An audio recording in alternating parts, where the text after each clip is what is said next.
We're always talking. That's my favorite thing about South African police, is that you feel like you're part of what's happening. Pull over, the cop comes there. How are you, sir? I'm fine, how are you? Yeah, I'm fine, yeah? I don't know if you saw here. Let me just show you. Can you see here? Check the numbers. Check the numbers. See that one there? Top score. Yeah? See there? Top score, yeah? See that number there, yeah? Yeah. What does that number say?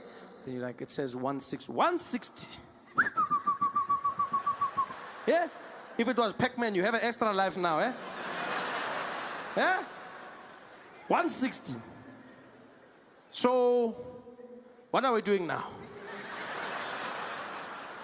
Malume. Yeah, what are we doing now? Malume. Hey, yeah, I know, my man, I know. They feel your pain. We're in this together. I almost feel like we need to send South African police. We need to send South African police to America, just so that Americans can learn what it's like to have a functional police force that's not always threatening to end your life. You know? A police force where you can communicate, where you can air your differences without fear of mortal retribution. Wouldn't that be great, to have Americans in sticky situations? There they are, at a standoff. The police pull up. Woo! Woo! All right, we're gonna hand you over. We've got a Sergeant Matabula here. He's a specialist from South Africa. We're gonna hand you over. Hello? Hello, sir, how are you? Man, I ain't coming out. Yeah. I'm greeting you.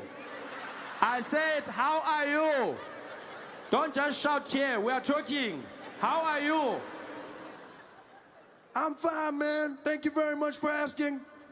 How are you? I'm doing good, thank you very much. Okay, what's going on here, my brother? Look, man, that shit y'all trying to pin on me, it ain't true, man. I'm innocent. Okay, so just come out and we can talk. Nah, man, I know how this shit goes down. Y'all gonna kill me or I'm gonna spend the rest of my life in jail. That's not true. That's not true. Just come out, we can talk. I know what y'all gonna do, man. I got two options. I'm gonna die, or I'm gonna spend my life in jail. There's another option. It involves a cold drink.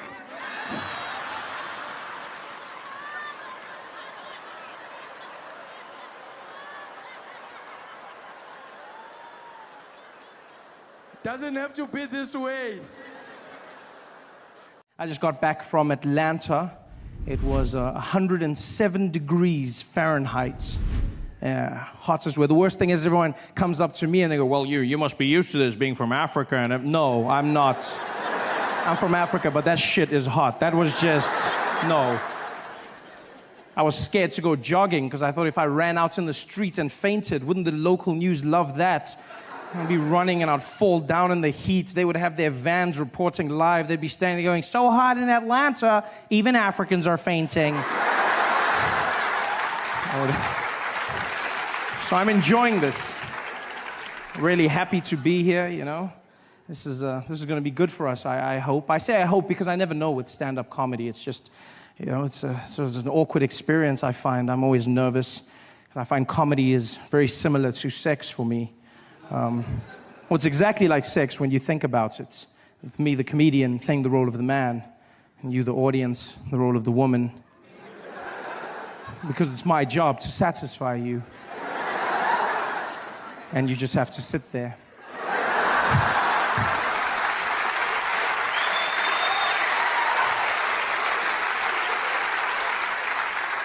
And then, just like sex, my success or failure will somehow be determined by how much noise you make during my performance. Which makes it a one-sided affair, I feel, you know? Yeah, I mean, maybe you're the quiet type. I hope we have magic tonight. I hope we create something wonderful. I mean, for many of us, it's our first time together, and that means it might be awkward. I understand this. And if that's the case, I want you to know that I'll look into your eyes, I'll see that I'm freaking you out, and I'll stop. I'll stop. I'll flip you back over and we'll go back to the simple stuff. Okay. I've been in America for a few months now, and I'm really just thrown by the place. It's not what I expected at all. Different from the brochures and the pamphlets. There's many assumptions I had about America before I came here, and I've come to learn that those were wrong. For one, I just assumed people spoke English here. It's far from it. It's not, you know what, it's not so much the language, so much as the pronunciation of words that throws me off. It's just what Americans have done with the language. You guys have just, wow, you've done something. You've put 22s on the English language. You've got rims that says, pimp my language. That's what you've gone with, you know? I don't understand. I was chatting to this woman downtown the other day. She came up to me and she wanted me to see something. I don't know what though. She was like, oh my God, look over there. I said, look over what? She's like, over there. Look at that her. And I said, her? She's like, no, her. There's two of them? I understand nothing. Even the small words, just the pronunciation. You know, small things that get you by. For instance, I pronounce the opposites of uncle as aunt. I say my aunt. Out here, you say my aunt, which to me is an insect, which made me look like an ass when my friend told me his aunt died. And I was like, so what? There's tons of those out there. What a great way to end a friendship. I couldn't get help the other day when searching for a battery for my remote control, because that's what I say, battery, a small form of power. Yes, in America, you say battery, which to me is a different form of power. Sponsored by Chris Brown.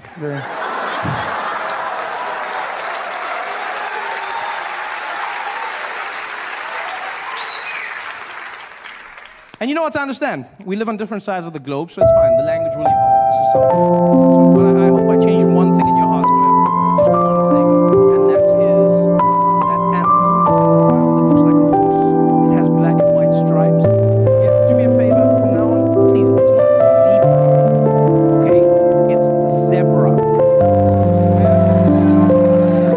Okay? Just like it's not Debra, it's Deborah. Same structure of word. Plus, you cannot name them because you do not have them.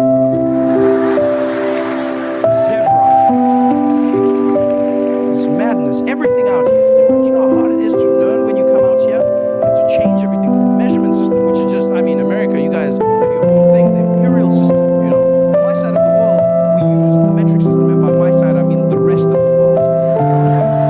Where the metric system, which is amongst other things, very efficient, very simple process, you know, everything goes into each other. And out here you have Imperial, which is fine. I mean, I won't judge you if you want to be imaginary. It's up to you. But I just feel like there's some consistency that's needed. Small things. Like, for instance, when we abbreviate our small measurement, milligrams, we use mg, milligrams, mg, milligrams. And you guys have ounces, which you then abbreviate OZ. There's no Z in the word. Ounces. I don't know. That's pale in comparison to what you've done with pounds. That for me, please explain to me how the abbreviation for pounds became LBS. LB pounds. I look like the idiot walking into the store going, "Can I please have the 2 labs bag of sugar?" The guy was like, "You mean pounds?" I said, "I don't see the P. No, I don't." He said, "Well, it means pounds. LBS. A lot of bullshit. That's what it stands for." It's horrible.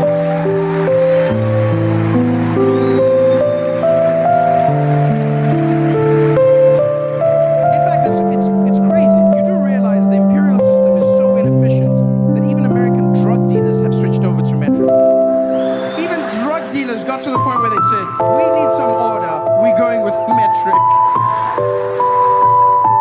And I honestly thought this was an anomaly. I thought, you know what? This is just one of those things. It's a coincidence, but it's not. Americans do not care about abbreviation or the English language. They don't give a damn. I know this in the small things. Like, for instance, when I was in Tennessee, I stumbled on an organization known as the Ku Klux Klan. You heard of them? Worst magic show ever. The guy gave me a pamphlet. He was like, "Come and see the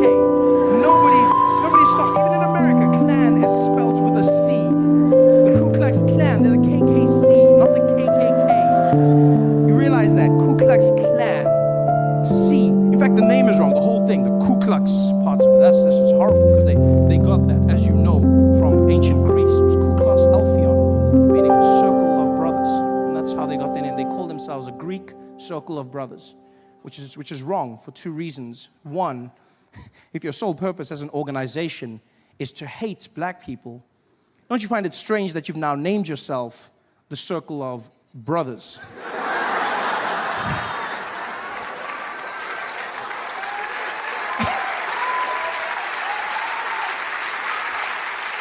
And secondly, do they realize that in ancient Greece, circles of brothers were doing very different things with one another? Very loving, very, yeah. If they were really a Greek circle, the sheets would be a bit higher up, just more of a, yeah, maybe one more hole. They're not a...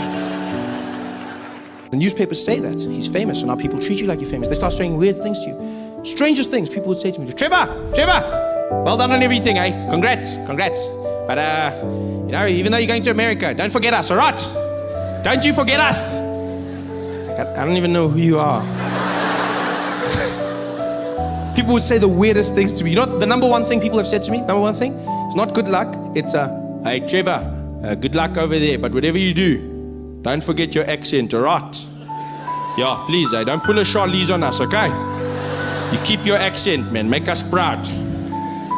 Everyone said that. Trevor, brah. Hey, Trevor Noah. Hey, Massacre. Hey, man, you're making us proud, no?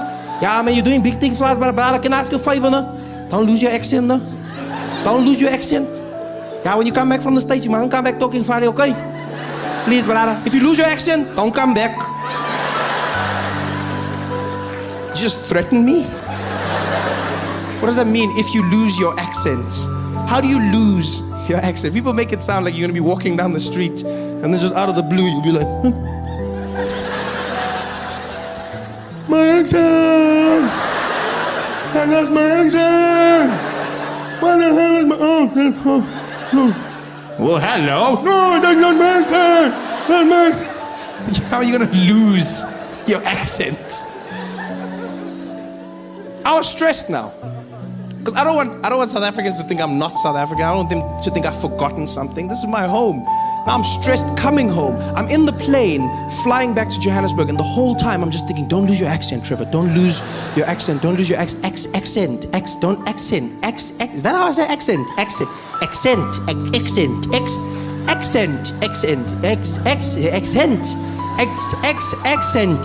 By the time I landed at OR Tambo, I was losing my mind. I walked in arrivals, the woman was there at customs. Welcome back to South Africa, sir. I was like, yes, I'm back. Same old Trevor. Nothing changed. Going crazy. Because I love accents. I really do. I love accents. I like learning languages, and so obviously accents are a byproduct of that. I've learned over time that even if you can't learn a language, an accent is a great way to communicate with somebody in your own language whilst trying to bridge the gap. You learn somebody's accent, you communicate more effectively. The thing is, though, you have to learn the accent in the right way. If you're going to speak to someone in their accent and you do it in the wrong way, you might come across as racist. You've got to be very careful about this. White people in South Africa often fall into this trap. Yeah. It happens at petrol stations quite a bit.